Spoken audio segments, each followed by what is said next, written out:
Hello there everyone, my name is Dex Kamitan and today we're going to talk about Spearman's rank correlation. This is a two-part video. In the first part, we will define what it is, talk about its common uses, its assumptions, and its hypothesis, and how to interpret the results of Spearman's correlation using SPSS. In the second part of the video, we will use SPSS to compute for Spearman's rank order correlation. So, Spearman's rank order correlation, commonly abbreviated as RO or R subscript S, is a non-parametric test that is used to measure the degree of association between two variables. As such, the Spearman correlation coefficient is similar to the Pearson correlation coefficient. But unlike Pearson, it does not carry any assumption about the distribution of the data. So it can be used for data that is not normally distributed, and is the appropriate correlation analysis when the variables are measured on a scale that is at least ordinal. Basically, Spearman coefficient is a Pearson correlation coefficient calculated with the ranks of the values of each of the two variables instead of their actual values. Because ordinal data can be ranked, use of a Spearman coefficient is not restricted to continuous variables. So, by using ranks, the coefficient quantifies strictly monotonic relationship between two variables.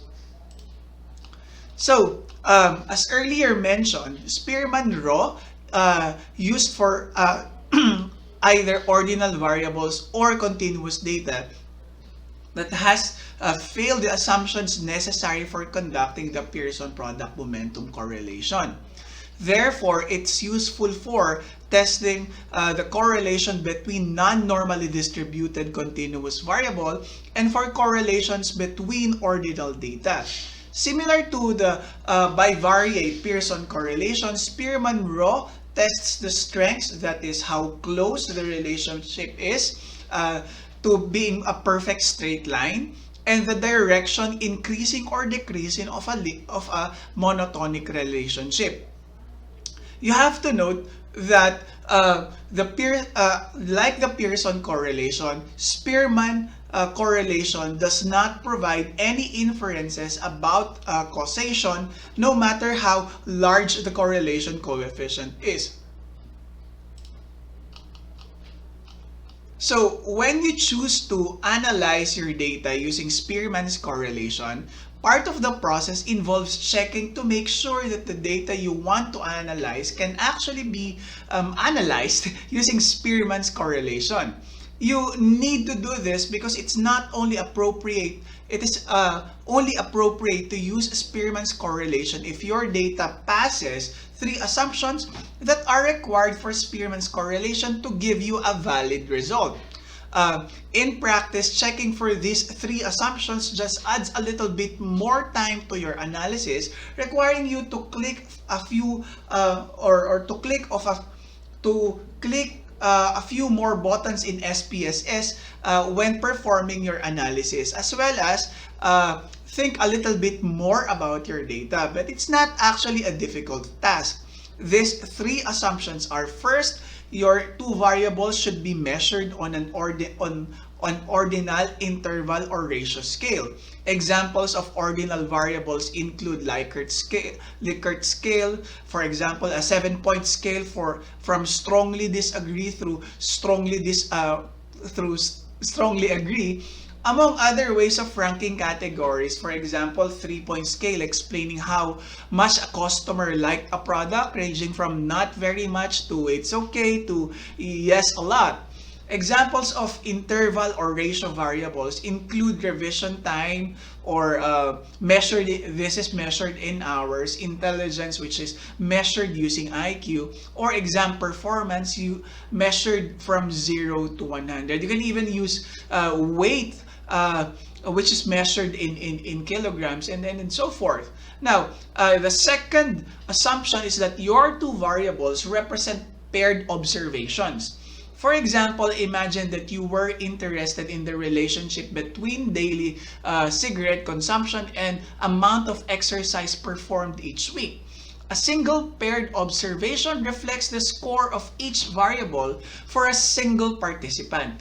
That is the daily cigarette consumption of participant 1 and the amount of exercise performed each week by participant 1 in the same manner. With 30 participants in the study, this means that there would be 30 paired observations.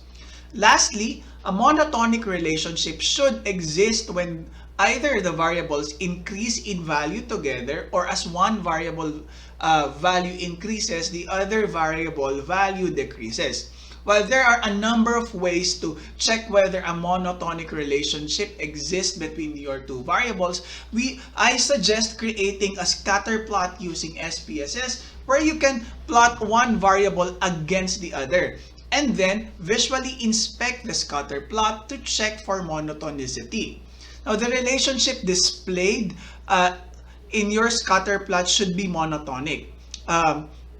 Like plots A and B in this example. Specifically, plot A displays a monotonically decreasing relationship where the X variable increases as the Y variable never increases. While plot B shows a monotonically increasing relationship where the X variable increases as the Y variable never decreases. On the other hand, plot C displays a non-monotonic relationship where as the X variable increases, the Y variable sometimes increases or sometimes decreases. If your two variables do not appear to have a monotonic relationship, you might consider using a different statistical test. You have to remember that if you don't test for these assumptions correctly, the results you get when running a Spearman's correlation might not be valid at all. So let's now move on to the hypothesis of a Spearman's rank correlation. Now, the general form of a null hypothesis for a Spearman correlation is H0, there is no monotonic association or relationship between the two variables in the population, against the alternative that there is a monotonic relationship between the variables. Remember, you are making an inference from your sample to the population that the sample is supposed to represent. However, as this is a general understanding of an inferential statistics, it is often not included in your hypothesis altogether. So, as in Pearson correlation, a p-value that is lower than 0.05 for 95% confidence and a p-value lower than 0.01 for 99% confidence is considered significant and is enough to reject your null hypothesis. However, it is important to realize that the statistical significance does not indicate the strength of Spearman correlation. In fact, the statistical significance testing of Spearman correlation does not provide you with any information about the strength of the relationship.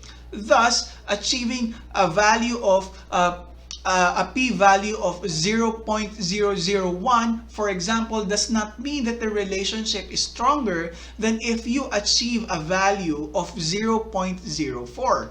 This is because the significance test is investigating whether you can reject or fail to reject the null hypothesis.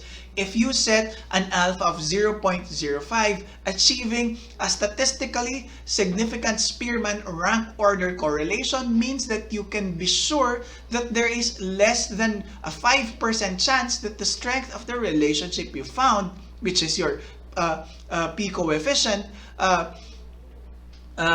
or rho coefficient, happened by chance if the null hypothesis were true. Now, the Spearman correlation coefficient, or R subscript S, can take values from +1 to -1.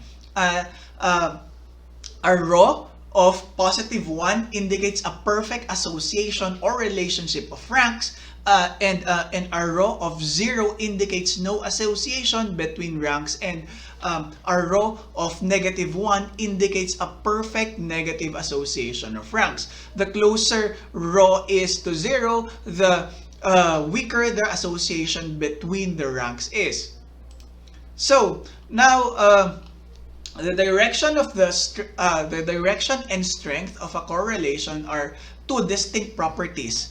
Okay, this is similar to that of Pearson correlation. The scatter plots here show correlations that are positive 0.90, 0, and negative 0.90, respectively. So the strength of the non-zero correlation are the same, 0.90, but the direction of the correlation is different.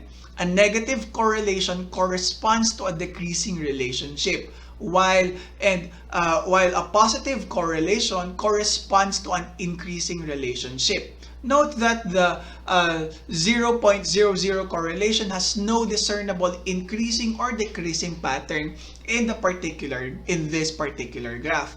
However, keep in mind that Spearman correlation is only capable of detecting monotonic association. So it is possible to have a pair of variables with a strong relationship and a small Spearman correlation coefficient. It's good practice to create scatter plot of your variables to corroborate your correlation coefficients. So now that we have discussed the basics and how to interpret the Spearman's rank correlation, let's now head over to SPSS to see how it is computed. All right, let's say you want to check if there is a monotonic relationship between age and year level. So your null hypothesis says that there is no significant monotonic relationship between age and year level. So in order to run Spearman raw, you need or your data need to pass three assumptions. The first of which is that your variable should be at least ordinal in nature. So as you can see here, year level is labeled as ordinal, and their values goes as such. One is for first year, two is for second year, three is for third year, four is for fourth year, and age is labeled as scale. All right, so that this means that our data passes the first assumption. The second assumption is that your data or your data is or your data are paired observation in nature. This means that um, th- the year level and the age that you input on the first cells belong to just one participant. And the same goes to, let's say, the 15th uh, the value in the 15th cells for year level and age, they should come from just one participant. And so, because we have 100 participants, it means that we have 100 paired observations too. So this means that our data passed the second assumption. All right. Now the third assumption says that there should be a monotonic relationship, either increasing or decreasing in nature, between your variables. So to find out if you really have a monotonic relationship, you have to go to graphs, go to chart builder, and then um, select scatter dot. You have to drag your selected scatter plot here to the chart preview, and then make sure that your variables are placed in their respective places. All right. So as you can see, the x-axis and the y-axis, you already have year and age respectively. So click on OK. So you'll be forwarded to the output view, and As you can see, there is an increasing monotonic relationship between year level and age, so that as the age of the participant increases, so does their year level. All right, so now your data, now you are sure that your data is fit for for Spearman correlation because uh, it passed all three assumptions. All right. So in order for you to run Spearman correlation, you just have to go to analyze, then go to correlate, then bivariate. Okay. So make sure that both of your variables are uh, placed in the variables box, and you have to make sure that you have selected Spearman and not Pearson nor Kendall's Tau. All right. So your test of significance is for two-tailed, and make sure that you have selected to flag significant correlations. All right. So you have what you have to do is just to click on OK. So you'll be forwarded again to the output view. And in here, you will just find one table and it says correlation. So this is the correlations table. So in here, match the row of the two column between the two variables. So as you can see here, that is what we are doing here. The correlation coefficient is the correlation value that denotes magnitude and direction, as indicated here. And the sig two-tailed is the p-value that is interpreted, and the n is the number of observations that were um, correlated. So, if the p-value is less than 0.05, then we have evidence of a statistically significant bivariate association between our variables. If the value is more than 0.05, then we have evidence that there is no significant statistically significant association between our variables. So, as mentioned earlier, the higher the rho coefficient denotes a stronger magnitude of relationship between variables. Smaller rho coefficient denotes weaker relationships. Positive correlations denotes a relationship that travels at the same trajectory. As one variable goes up, the other variable goes down, or rather, goes up too. Also, as one variable goes down, the other variable goes down too. So, a negative correlation denotes a relationship that travels in different direction. As one value goes up, the other value goes down. Also, as one value goes down, the other value goes up. So in the context of our data here, we can see that our correlation coefficient is 0.808, while we don't see any positive sign here because there is an absence of negative sign. We assume that there is a positive relationship between our variables. And such relationship is strong because 8 or rather 0.808 is just zero point 0.2 shy from 1. This means that the relationship between year level is strong and positive in nature. So let's head on over to sig two-tailed, and we can see that the correlation is significant at both 0.05 and 0.01 levels because your coefficient is 0.0000. All right. So uh, that is how you run Spearman's correlation in SPSS, and that's how you interpret the table that comes out of your analysis. Once again, this is Dex Kamitan, and thank you for watching.